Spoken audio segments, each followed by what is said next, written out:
Hello my dear friends. आज मैं आप सबको बताने जा रहा हूँ नीट के बारे में। तो सबसे पहले हम बात करेंगे कि नीट होता क्या है। What is the NEET? तो नीट जो है इसकी फुल फॉर्म है national eligibility cum entrance test. ठीक है, ये नीट की फुल फॉर्म है। ये एक national level medical entrance exam है जो MBBS, BDS, BAMS, BHMS, BPT और दूसरे मेडिकल कोर्स के एडमिशन के लिए कंडक्ट होता है। ठीक है, अब एलिजिबिलिटी क्राइटेरिया के बारे में अपन बात कर लेते हैं। ठीक है, तो इसमें क्या होता है, क्वालिफिकेशन जो चाहिए वो कैंडिडेट को 10+2 यानी कि 12th पास होना चाहिए। Subject PCB, physics, chemistry, biology, minimum percentage 50। Only अगर आपके पास 50% है तो आप नीट दे सकते हैं, कोई इशू नहीं है।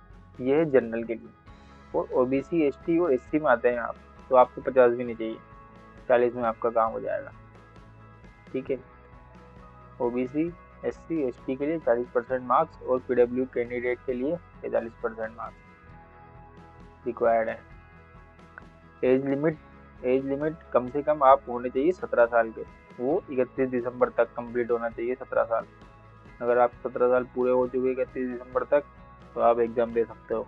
और मैक्सिमम एज कोई लिमिट नहीं है, बुढ़ापे तक दो, मस्त रहो। अटेम्प्ट कितने अटेम्प्ट दे सकते हो इसका भी कोई लिमिट नहीं है, अनलिमिटेड अटेम्प्ट आपके पास। जब तक इच्छा है तब तक अटेम्प्ट देते रहो। एग्जाम पैटर्न, तो इसका एग्जाम होता है, इसमें वो पहले बता ही दिया था, फिजिक्स आएगी, है ना, केमिस्ट्री आएगी और बायोलॉजी आएगी। फिजिक्स के आएंगे 50 क्वेश्चन, जिसमें से 45 अटेम्प्ट करने हैं, 5 क्वेश्चन छोड़ सकते हैं, तो ये हो गए 180 मार्क्स के। ठीक है, ऐसे ही केमिस्ट्री में भी 45 अटेम्प्ट करने हैं, 5 छोड़ सकते हो, ये भी 180 मार्क्स के। उसके बाद बायोलॉजी में आते हैं 100 क्वेश्चन, जिसमें से 90 अटेम्प्ट करने हैं। बायोलॉजी को क्या है, ये लोग दो पार्ट में बांट देते हैं, एक होता है जूलॉजी, एक होता है बॉटनी। ठीक है, तो उसके भी 45 हो जाते हैं, तो उसके हो जाते हैं 360 मार्क्स टोटल। आपको क्वेश्चन मिलते हैं 200, जिसमें से 180 अटेम्प्ट करने रहते हैं, और एग्जाम मिल जाते हैं नंबर मिल जाते हैं 720। ठीक है, अब मार्किंग स्कीम जो रहती है उसमें क्या होता है, एक क्वेश्चन आपका अगर आपने सही टिक किया है तो आपको मिलेंगे 4 मार्क्स। ठीक है, +4 marks for each correct answer, और -1 marks for each wrong answer. अगर एक क्वेश्चन आपका गलत हो गया जो आपने टिक किया है तो उसका क्या होगा, 1 मार्क्स आपका माइनस हो जाएगा। और अगर आप कोई क्वेश्चन अटेम्प्ट नहीं करते हो तो no negative marking for unattempt question. ठीक है, ड्यूरेशन जो है वो रहता है 3 घंटा 20 मिनट, यानी कि ओवरऑल 200 मिनट आपको दिया जाता है एग्जाम के लिए। एग्जाम का मोड जो रहता है वो ऑफलाइन रहता है, पेपर पेन मोड पे एग्जाम होता है आपका। सिलेबस का एक बार ओवरव्यू कर लेते हैं। सिलेबस जैसे फिजिक्स में क्लास 11 का भी आएगा और क्लास 12 का भी आएगा। 11 में क्या आएगा, physical world, laws of motion, thermodynamics, work power energy, gravitation.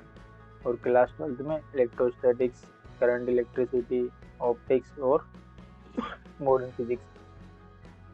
ये केमिस्ट्री में क्लास 11 में आएगा atomic structure, chemical bonding, thermodynamics और इक्विलिब्रियम। क्लास 12 में आता है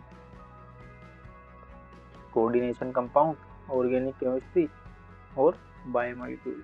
ऐसे ही बायोलॉजी जो है उसमें क्लास 11 में diversity of life, cell structure, function, plant and animal physiology. Class 12 में आएगा genetics, evolution, biotechnology and ecology.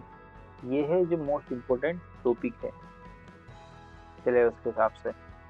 उसके बाद प्रिपरेशन टिप्स मैं बताना चाहूँगा बेस्ट बुक्स जो मस्ट है। फिजिक्स एनसीईआरटी, एनसीईआरटी तो हर एक सब्जेक्ट के लिए मस्ट है।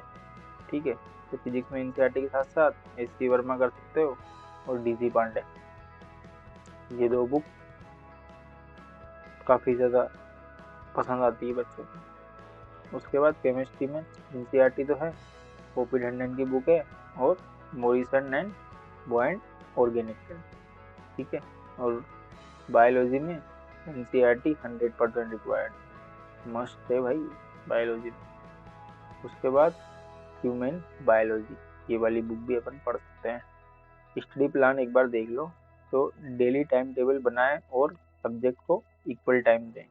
ऐसा नहीं है कि किसी को बायोलॉजी में मजा आ रहा है तो दिन भर बायोलॉजी पढ़ रहा है, केमिस्ट्री पढ़ी नहीं, फिजिक्स पढ़ी नहीं, सबको इक्वल टाइम दोगे तभी काम बनेगा। मॉक टेस्ट और PYQ, previous year question solve करें जितने हो सके उतने। नोट्स बनाएं और इम्पोर्टेंट फॉर्मूला को याद करें, याद रहेगा तो इजी रहेगा काम, जल्दी जल्दी से काम हो जाएगा आपका एग्जाम हॉल में। और टाइम मैनेजमेंट के लिए क्या कर सकते हैं, 3 आवर का डेली रिवीजन जरूर करना है, मतलब 3 घंटे तो देने ही है रिवीजन के लिए। उसके बाद हर सब्जेक्ट को वीक टॉपिक पे फोकस करें, जैसे कि अधिकतर बच्चों का रहता है कि हमारा तो फिजिक्स जो है वो वीक है, तो उसको थोड़ा टाइम अलग से दो, 1 घंटा 2 घंटा जितना भी दे सकते हो, ताकि क्या है उसका बेसिक आपका थोड़ा सा स्ट्रॉन्ग हो। उसके बाद एग्जाम के लास्ट 3 मंथ में अपन को क्या करना है, सिर्फ मॉक टेस्ट और रिवीजन करें। पढ़ाई जितनी भी करनी है सिलेबस पूरा कंप्लीट कर लेना है 3 महीने पहले। उसके बाद 3 महीने तक मॉक टेस्ट और रिवीजन, ठीक है। अब करियर ऑप्शन आफ्टर नीट, अपन ने सब कर लिया।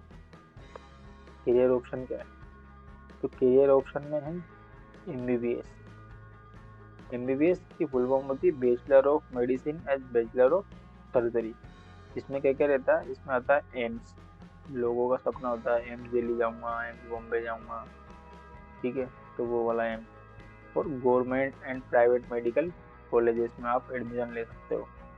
ड्यूरेशन होता है इसका 5.5 साल, जिसमें 4.5 साल आपको प्रिपरेशन में लगता है और 1 साल इंटर्नशिप करनी पड़ती है। उसके बाद BDS, bachelor of dental surgery, dentistry field में करियर बनाने के लिए बीडीएस कर सकते हो आप। इसका ड्यूरेशन वो जो है वो 5 साल होता है, 5 साल लगेंगे करने के लिए।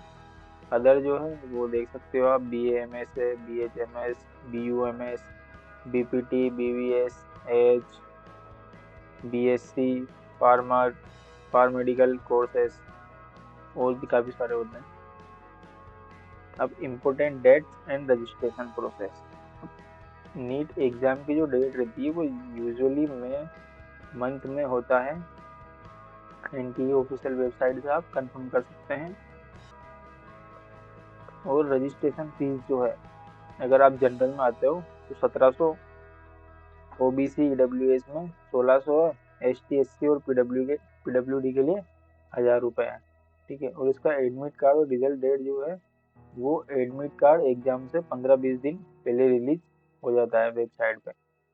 और रिजल्ट जो है वो एग्जाम जैसा आपका मई में हुआ तो मे बी जून या फिर मई लास्ट में, मतलब विद इन 1 मंथ हो जाता है अनाउंसमेंट, ठीक है। चलिए मिलते हैं फिर अगले वीडियो में, तब तक बाय बाय।